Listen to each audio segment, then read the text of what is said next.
ये जो कुछ भी हमारे चारों तरफ है, ये हवा, पानी, यहाँ तक कि हम खुद, कभी सोचा है कि ये सब आखिर बना किस चीज से है?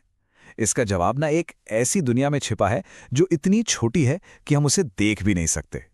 तो आज चलिए उसी दुनिया का सफर करते हैं और जानते हैं हर चीज की बुनियाद के बारे में, यानी एटम। तो इस सफर में हम देखने क्या क्या वाले हैं? सबसे पहले तो यही समझेंगे कि भाई ये एटम है क्या चीज। फिर इसके अंदर झांकेंगे, देखेंगे कि इसकी खोज की कहानी क्या रही है, इसकी पहचान का कोड क्या है, और हाँ, ये भी कि आपस में जुड़ते कैसे हैं।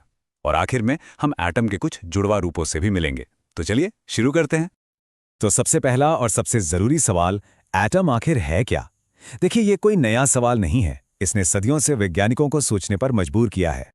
जरा एक पल के लिए सोचिए, दूर आसमान में चमकते वो तारे और हम खुद, ये पूरा का पूरा ब्रह्मांड आखिर किस एक चीज से बना है? इसका जवाब जानने के लिए हमें विज्ञान की सबसे छोटी, सबसे अदृश्य दुनिया में उतरना होगा। और वो जवाब है एटम। इसे ऐसे समझिए, जैसे एक दीवार की सबसे छोटी इकाई क्या होती है? एक ईंट, है ना? बस ठीक वैसे ही दुनिया की हर चीज की सबसे छोटी इकाई एक एटम है। ये वो आप कह सकते हैं फंडामेंटल बिल्डिंग ब्लॉक्स हैं जिनसे सब कुछ, मेरा मतलब सब कुछ बनता है। ठीक है, तो बिल्डिंग ब्लॉक तो हमें मिल गया, पर सवाल ये है कि क्या ये ईंट अंदर से खोखली है या इसके अंदर भी कुछ है? चलिए जरा जूम इन करते हैं और इस नन्ही सी दुनिया का दरवाजा खोलकर देखते हैं। तो एटम के अंदर हमें मिलते हैं तीन मेन प्लेयर्स। पहला है प्रोटॉन, जिस पर होता है पॉजिटिव चार्ज। दूसरा है न्यूट्रॉन, जो कि न्यूट्रल है, मतलब कोई चार्ज नहीं। और तीसरा है इलेक्ट्रॉन, जिस पर होता है नेगेटिव चार्ज। अब यहाँ एक बहुत ही मजेदार बात है, इनका वजन। प्रोटॉन और न्यूट्रॉन तो लगभग बराबर वजन के हैं, लेकिन इलेक्ट्रॉन, अरे वो तो इनके मुकाबले पंख की तरह हल्का है। कितना? लगभग 1840 गुना कम। सोचिए। और ये जो दोनों भारी भरकम पार्टिकल्स हैं ना, प्रोटॉन और न्यूट्रॉन, ये एटम के बिल्कुल सेंटर में एक साथ कसकर बंधे होते हैं। इसी सेंटर को हम कहते हैं न्यूक्लियस। अब जरा इस बात का अंदाजा लगाइए, अगर एक एटम एक पूरे फुटबॉल स्टेडियम जितना बड़ा हो, तो उसका न्यूक्लियस मैदान के बीच में रखी एक छोटी सी मटर के दाने जितना होगा, सिर्फ मटर का दाना। लेकिन एटम का लगभग सारा का सारा वजन उसी एक मटर के दाने में होता है। लेकिन रुकिए, एटम की ये जो साफ तस्वीर आज हमारे पास है, ये हमें एक रात में नहीं मिली है।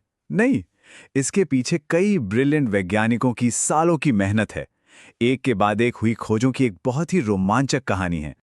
कहानी की शुरुआत होती है 1808 में डाल्टन से। उन्हें लगा कि एटम बस एक ठोस गेंद है और कुछ नहीं। फिर आए थॉमसन। उन्होंने कहा, नहीं, इस गेंद में नेगेटिव चार्ज वाले इलेक्ट्रॉन भी हैं। लेकिन असली ट्विस्ट, असली मोड़ तब आया जब 1911 में रदरफोर्ड ने यह पता लगाया कि एटम का ज्यादातर हिस्सा तो खाली है और साला पॉजिटिव चार्ज एक छोटे से केंद्र में है। इसके बाद बोर ने इलेक्ट्रॉन्स को उनकी सही जगह बताई और आखिर में चैडविक ने पहेली का आखिरी टुकड़ा यानी न्यूट्रॉन खोज निकाला। अब देखिए, थॉमसन और रदरफोर्ड के मॉडल में जमीन आसमान का फर्क था। थॉमसन का आइडिया क्या था कि पॉजिटिव चार्ज पूरे एटम में एक तरबूज के लाल हिस्से की तरह फैला है और इलेक्ट्रॉन वो बीज की तरह उसमें धंसे हुए हैं। लेकिन रदरफोर्ड ने अपने फेमस गोल्ड फॉइल एक्सपेरिमेंट से सबको हैरान कर दिया। उन्होंने ये साबित कर दिया कि नहीं, सारा पॉजिटिव चार्ज एक बहुत ही छोटी सी जगह न्यूक्लियस में बंद है और एटम का बाकी हिस्सा लगभग पूरा खाली है।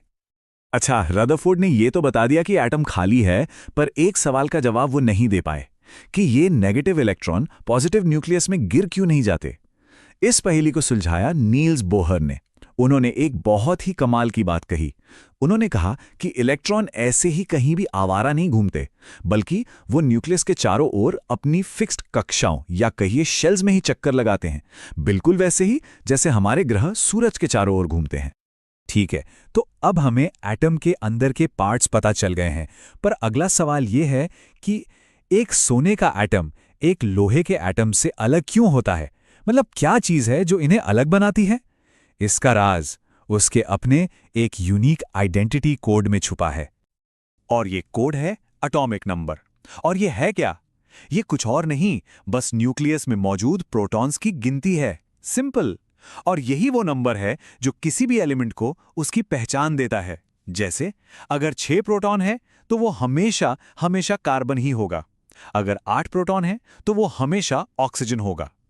आप इसे किसी एलिमेंट का फिंगरप्रिंट समझ सकते हैं जो कभी नहीं बदलता।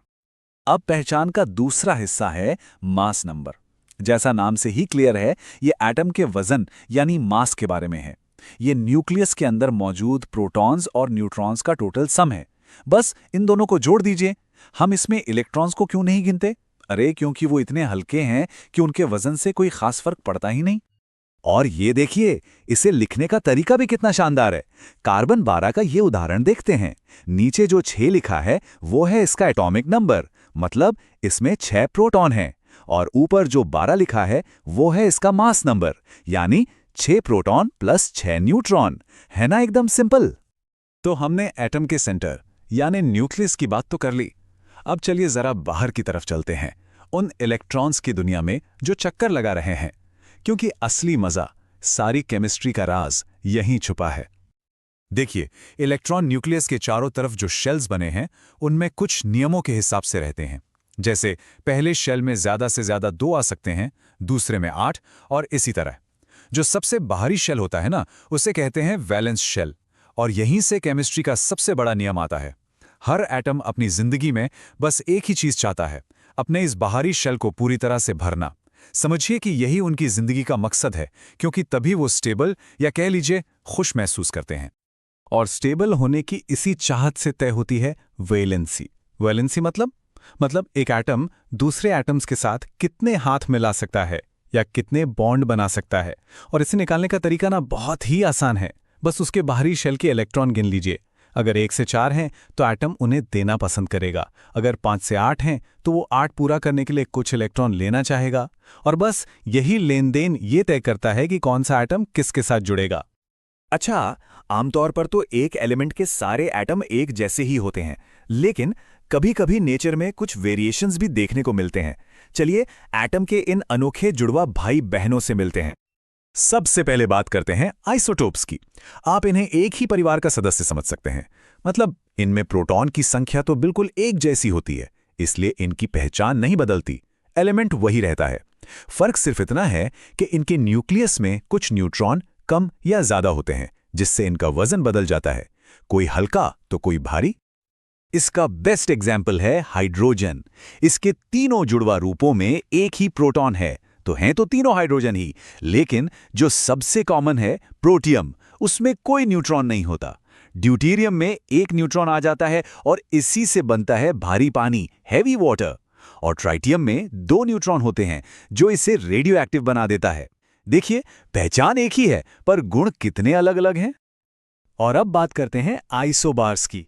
ये आइसोटोप्स के बिल्कुल उल्टे हैं। ये अलग अलग एलिमेंट्स के एटम होते हैं, मतलब इनमें प्रोटॉन की संख्या अलग अलग होती है, लेकिन बस एक संयोग से इनका मास नंबर एक जैसा हो जाता है। जैसे ये उदाहरण देखिए, आर्गन 40 और कैल्शियम 40 का। आर्गन की पहचान क्या है? 18 प्रोटॉन, और कैल्शियम की 20 प्रोटॉन। ये दोनों बिल्कुल अलग अलग एलिमेंट्स हैं, लेकिन प्रोटॉन और न्यूट्रॉन का जो टोटल जोड़ है वो दोनों में इत्तेफाक से 40 ही आता है। तो पहचान अलग पर वजन एक जैसा। ये हैं आइसोबार्स। तो ये था हमारा एटम की दुनिया का एक छोटा सा सफर।